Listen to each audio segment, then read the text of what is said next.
सत श्री अकाल, अस्सलाम वालेकुम जनाब, कैसे हो आप सब? I hope so guys you all are doing absolutely great and fine. So आज आपको हमारा बैकग्राउंड चेंज हुआ लग रहा होगा। सो हम कहीं फंक्शन में आए हैं, दैट्स व्हाई। हाँ, तो बाकी व्लॉग्स देखो आप सभी को तभी पता चलेगा। और ये हैप्पी बर्थडे का लगा हुआ, नेहा ने मेरा बर्थडे सेलिब्रेट करा था, वो व्लॉग भी आप देखना। इसके मुंह पे केक उक लगा, कैसे बर्थडे सेलिब्रेट हुआ, बहुत ही खतरनाक, बहुत ही फनी सा वो व्लॉग है, या तो जरूर देखना। तो फिलहाल आगे हमारी छुट्टी रहेगी 5-7 दिन के लिए, तो मैं कहा वीडियोस भी बनानी है भाई, इतने ज़्यादा हमारे प्यारे प्यारे सब्सक्राइबर्स वेट कर रहे थे होंगे, तो मैं कहा यहीं बना लेते हैं भाई, घर पे 2-3 जो बनती है, बाकी फिलहाल एक दिन में एक आएगी, जैसा भी रहेगा वो आप मैनेज कर लेना कुछ दिनों के लिए। सो हमें वीडियो काफी हाँ, दिन से शो हो रही थी कि सही बात ये है। वाली वीडियो बहुत ग्रेव शर्मनाक विद वाली वीडियो विंडो है, इन लेकिन India, really reality will shock you, मतलब कि कोई ग्रेव है उसके ऊपर विंडो भी लगी हुई है भाई, है ना। कि अदरवाइज हम देखते हैं कि पूरी पूरी ग्रेव होती है, इस पे ऐसा कुछ भी नहीं होता है, बट इसकी सच्चाई देखते हैं क्या है इसके पीछे। और वीडियो होने वाली है हासी टीवी की, हेडफोन भी एक है, ये लगाने पड़ेंगे आ जाते थे। सो इसको करते हैं प्ले। ये भारत की तेलंगाना स्टेट के शहर हैदराबाद के कब्रिस्तान की तस्वीर है, जहां पर गुजरने वाले एक रास्ते के साथ कब्र जुड़ी होने की वजह से लवाहिकीन ने इसका ढांचा बनाने की बजाय मट्टी डालकर स्टील का दरवाजा लगा दिया, ताकि मजीद जनाजे आने की सूरत में ये कब्र रुकावट न डाले और बाकी लोग आसानी से यहाँ से गुजर जाएं। कोई इस कब्र पर पाँव रख कर न गुजरे और कोई इस कब्र के अंदर किसी और डेड बॉडी को ना दफना दे, क्योंकि इस इलाके के अंदर काफ़ी अरसे से ऐसे वाक़यात सामने आ रहे थे कि जगह की कमी की वजह से कई लोग पुरानी कब्रों के अंदर अपने नए मुर्दों को दफना रहे थे। ये कब्र जिस पर आप एक दरवाज़ा लगा देख रहे हैं, ये दरअसल एक 60 साल की फीमेल की थी। बस इतनी सी बात थी और कुछ नहीं। मगर सोशल मीडिया के तो क्या ही कहने, क्योंकि इस एक पोस्ट को आपने सोशल मीडिया पर कई मरतबा इस उन्वान के साथ देखा होगा कि पाकिस्तान जैसे इस्लामी मुल्क के अंदर औरतें जिंदा तो क्या, मुर्दा अपनी कब्रों के अंदर भी महफूज नहीं, क्योंकि अब इन्हें रेप से बचाने के लिए पाकिस्तान के शहर हैदराबाद के अंदर एक कब्र पर स्टील का दरवाज़ा लगा दिया गया है। ये उन्वान इतना अट्रैक्टिव और सनसनीखेज था कि धड़ाधड़ लोग बिना कुछ रिसर्च किए इसे शेयर करना शुरू हो गए, मगर आखिर के अंदर हकीकत कुछ और ही निकली। ये तमाम कहानी दरअसल है क्या, आइए जानते हैं। ओके। इसकी शुरुआत होती है पाकिस्तान के एक सोडो लिबरल हारिस सुल्तान से, जिसने इस उन्वान से ये ट्वीट किया कि औरतों के रेप के डर से पाकिस्तान में लोग अब खवातीन की कब्रों पर दरवाजे लगाना शुरू हो गए हैं। कॉपी पेस्ट माफिया एक्टिव हुआ और इस पोस्ट को जंगल की आग की तरह पूरे इंटरनेट पर वायरल कर दिया। इस पर कई कई मिनट के व्लॉग्स बना दिए। बस वहीं से सारा दिन ताक के अंदर रहने वाले कि पाकिस्तानी और ख़ास तौर पर मुसलमानों का इमेज दुनिया में ख़राब करने की कोई खबर हाथ लगे, इंडियन मीडिया ने यह खबर उचक ली और इनके हर मेन स्ट्रीम मीडिया के चैनल ने इसे ब्रेकिंग न्यूज़ बनाकर चला दिया। बीजेपी के आईटी सेल ने बाकायदा मुसलमानों के खिलाफ कंपेन शुरू कर दी कि ये कौम इतनी गिरी हुई है कि कब्र के अंदर अपनी औरतों की डेड बॉडीज़ को भी रेप करने से बाज नहीं आती, कि अब हद तो ये हो गई है कि मुसलमान अपनी औरतों की कब्रों पर गेट और ताले लगाने पर मजबूर हो गए हैं। बाद में इस पर फैक्ट चेकर वेबसाइट एक्टिव हुई तो पता चला कि ये पिक्चर दरअसल इंडिया से ली गई और मजीद रिसर्च पर शहर का पता चला और अब पूरी दुनिया में ये खबर इतनी वायरल हो चुकी है कि लवाहिकीन को मीडिया पर आकर हकीकत बयान करना पड़ी कि हमने किसी खौफ या डर से ऐसा नहीं किया, बल्कि जगह की तंगी की वजह से ऐसा करने पर मजबूर हुए।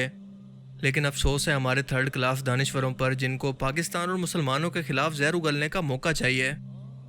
हमारे सोशल मीडिया जर्नलिस्ट को सलाम, जो कि कुछ शोहरत और वायरल होने की खातिर के सबसे पहले मैंने इस सनसनीखेज खबर को रिपोर्ट किया, व्यूज़ कमा लूँ। ये अपने मुल्क और मज़हब की बदनामी की भी परवाह नहीं करते और लोगों ने इस खबर पर इसलिए भी यकीन कर लिया कि इस तरह के वाक़यात पाकिस्तान में इससे पहले भी कई मरतबा रिपोर्ट हो चुकी हैं और इवन के इंडिया में भी।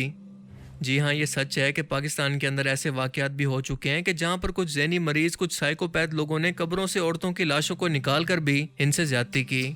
ये वाक़यात बाकायदा मीडिया पर रिपोर्ट हुए हैं। इसका सबसे बड़ा केस 2011 के अंदर रिपोर्ट हुआ था, जब मोहम्मद रिजवान नाम के एक शख्स ने यह कन्फेस किया था कि इसने 48 डेड बॉडीज़ के साथ, फीमेल डेड बॉडीज़ के साथ रेप किया है। पिछले ही साल यानी 2022 के अंदर चक कमाला नामी पाकिस्तानी गांव के अंदर ये देखा गया कि लोगों ने एक नौजवान लड़की को सुबह के अंदर दफनाया तो रात में ही कुछ लोगों ने इसकी डेड बॉडी को निकाल कर इसके साथ रेप किया। इसके अलावा भी बहुत सारे ऐसे वाक़यात टाइम टू टाइम पाकिस्तान के अंदर रिपोर्ट होते रहते हैं और ये बहुत ही एक सीरियस प्रॉब्लम है जिसको हाईलाइट करना होगा। इस मसले पर हमें बहुत ही सीरियस होकर तवज्जो देने की ज़रूरत है और वो मसला ये है कि पाकिस्तान दुनिया के सबसे ज़्यादा सेक्सुअली फ्रस्ट्रेटेड मुल्कों के अंदर शामिल है, क्योंकि दुनिया में अगर मुस्लिम मुल्कों की बात करें तो सबसे ज़्यादा फैश मटीरियल पाकिस्तान से देखा जाता है।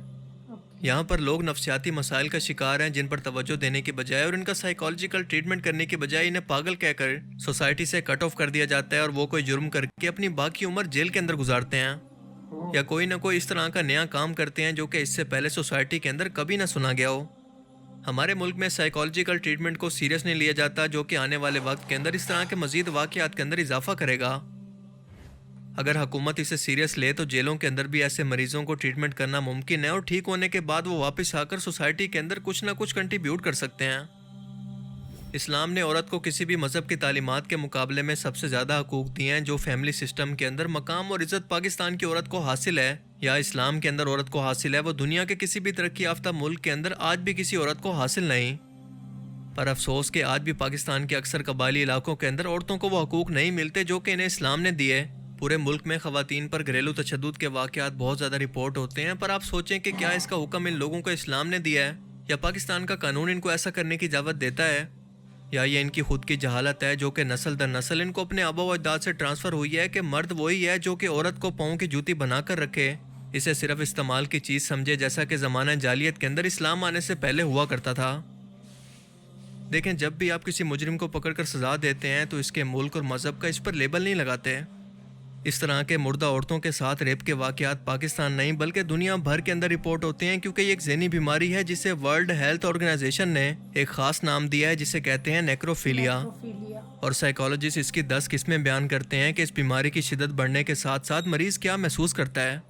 ये आखिरी हद है जहाँ पर वो पहुँचकर अपनी ख्वाहिशात के लिए डेड बॉडी से भी खौफ महसूस नहीं करता। यानी ये केस सिर्फ पाकिस्तान के अंदर रिपोर्ट नहीं होते बल्कि दुनिया के हर मुल्क और हर मज़हब में होते हैं।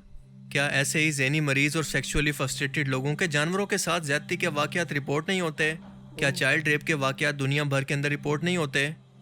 तो क्या इन सब मुजरिमों को जो कि मेंटली अनस्टेबल हैं हम किसी मज़हब या मुल्क से जोड़ना शुरू कर दें कि इसका मज़हब ऐसा है या इस मखसूस मुल्क के लोग ही ऐसे हैं, तभी यहाँ पर ऐसे वाक़यात होते हैं? सो ये पिक एंड चूज़ साफ तौर पर बदनीयती को शो करता है, ख़ास तौर पर जब आप किसी एजेंडा को लेकर चल रहे हों। अफसोस की बात तो यह है कि मेरे नॉलेज के मुताबिक पाकिस्तान के अंदर इस जुर्म की अब तक कानून के अंदर कोई सज़ा ही नहीं है। और आपको ये जानकर हैरत होगी कि दुनिया के कई मुल्कों के अंदर इसे जुर्म नहीं माना जाता बल्कि सिर्फ इखलाकी तौर पर बुरा समझते हैं। आज के टाइम में सोशल मीडिया एक दो-धारी तलवार है और इसका सही इस्तेमाल लोगों की ज़िंदगियों के अंदर पॉजिटिव बदलाव भी ला सकता है, किसी बेगुनाह को इंसाफ दिलवा सकता है, तो इसी से एक झूठी और फेक खबर दुनिया भर में फैल कर लोगों को आसानी से गुमराह भी कर सकती है। लिहाजा इस तरह की किसी भी खबर पर यकीन करने से पहले अच्छी तरह से इस पर रिसर्च कर लें, क्योंकि इसका हुक्म तो हमें हमारा दीन भी देता है, क्योंकि रसूलुल्लाह सल्लल्लाहु अलैहि वसल्लम का फरमान है कि जब भी कोई शख्स तुम्हारे पास कोई खबर लेकर आए तो पहले इसकी तस्दीक करो, ताकि गलत फहमी में तुम किसी बेकसूर को नुकसान ना पहुंचा बैठो।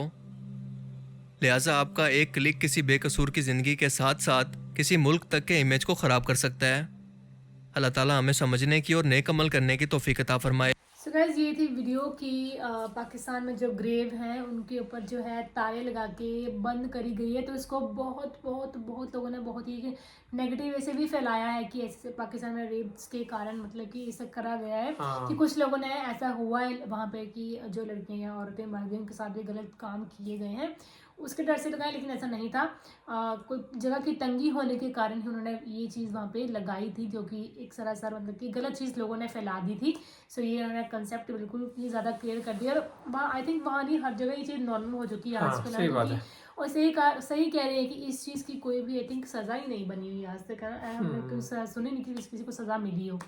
सो ये थी video and we hope so कि आपको वीडियो पसंद आई होगी। पसंद आई लाइक जरूर कर देना, कमेंट सेक्शन में अपनी फेवरेट वीडियो जरूर बताना। Yeah. सो बाकी तो फिलहाल इस वीडियो में guys, thank you so much for watching the video. मिलते हैं नेक्स्ट वीडियो में।